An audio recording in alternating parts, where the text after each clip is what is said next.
నవ జన్మత్తు వచ్చాడయ్యా దేవాతి దేవుడు యేసయ్యా. మానవ జన్మత్తు వచ్చాడయ్యా, మరణించాడు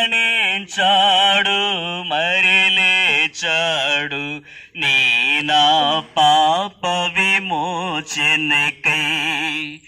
ఎవరు తెలుసా యేసయ్యా, చెబుతా నేడు వినవయ్యా.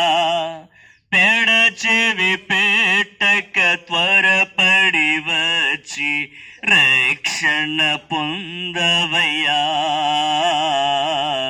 రక్షణ పొందవయ్యా.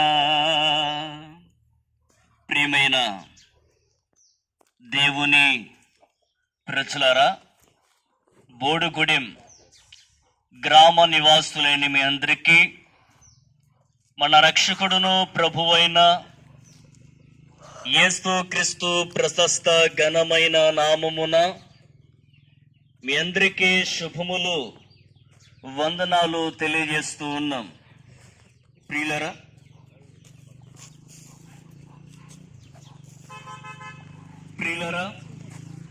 మీరు ఏ పనిలోనూ కేవలం కొద్ది నిమిషాలు ఈ మాటలు ఆలకించవలసిందిగా ప్రేమతో మనవి చేస్తూ ఉన్నాను.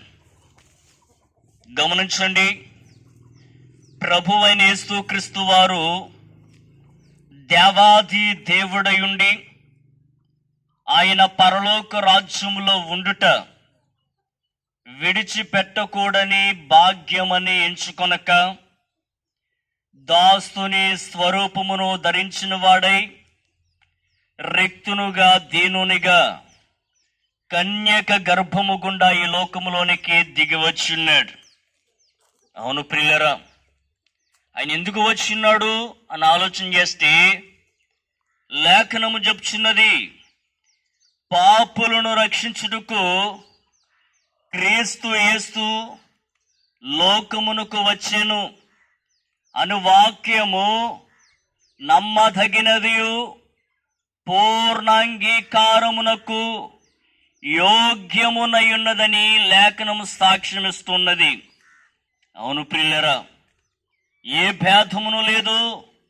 మనుషులందరూ పాపము చేసి దేవుడు అనుగ్రహించు మహిమను పొందలేకపోతూ ఉన్నారని లేఖనము సాక్ష్యమిస్తూ ఉన్నది. అవును ప్రియులరా, మనుషులమైన మనమంత్రమును జన్మమును బట్టి కర్మమును బట్టి మొదలగు వాటి ద్వారా పాపులమని లేఖనము చెప్తున్నది.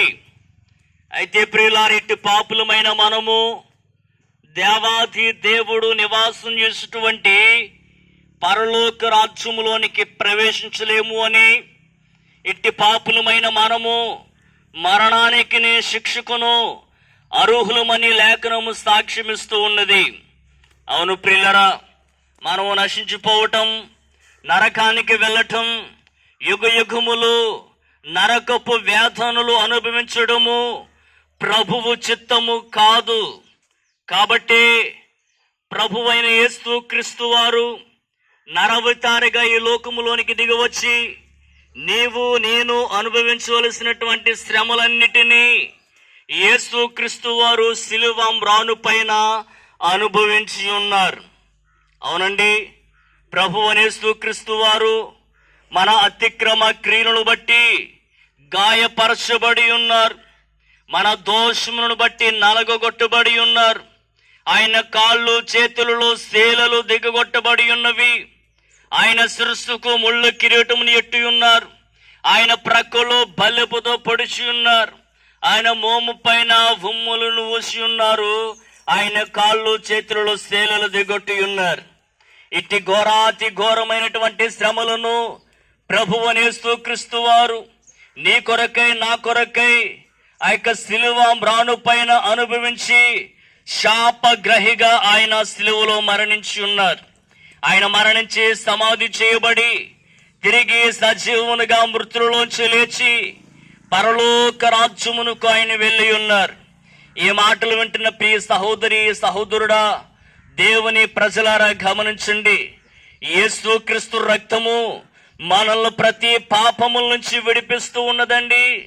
అవునండి, ఎందుకు ఆయన రక్తము మనల్ని ప్రతి పాపముల నుంచి మరి విడిపిస్తుందని ఆలోచన చేస్తే, ఆయన రక్తము పవిత్రమైనది, ఆయన రక్తము దేవ రక్తము, ఆయన రక్తములో ఏ పాపము లేదు, ఏ దోషము లేదు. ప్రియులారా, నిర్దోషమైన రక్తము దైవ రక్తము. కాబట్టి ఆయన యందలి రక్తము మనల్ని ప్రతి పాపముల నుంచి విడిపించి పవిత్రులుగా చేస్తూ ఉన్నది. ఇట్టి ప్రభువు యేసుక్రీస్తు వారిని ఎందరైతే తమ స్వంత రక్షకునిగా ప్రభువుగా దేవునికి అంగీకరిస్తూ విశ్వసిస్తూ ఉన్నారు, వారు ఎట్టి కర్మపరులైనను యేసుక్రీస్తునందలి విమోచనము ద్వారా ఉచితముగా నీతిమంతులుగా తీర్చబడుచు ఉన్నారు. కాబట్టి ప్రియులారా, సిద్ధపడండి, ప్రభు చెంతకు చేరండి. దేవుడు మీ అందరినీ దీవించునుగాక. మన ప్రాంతం క్షేమము కొరకు చిన్న ప్రార్థన చేద్దాం.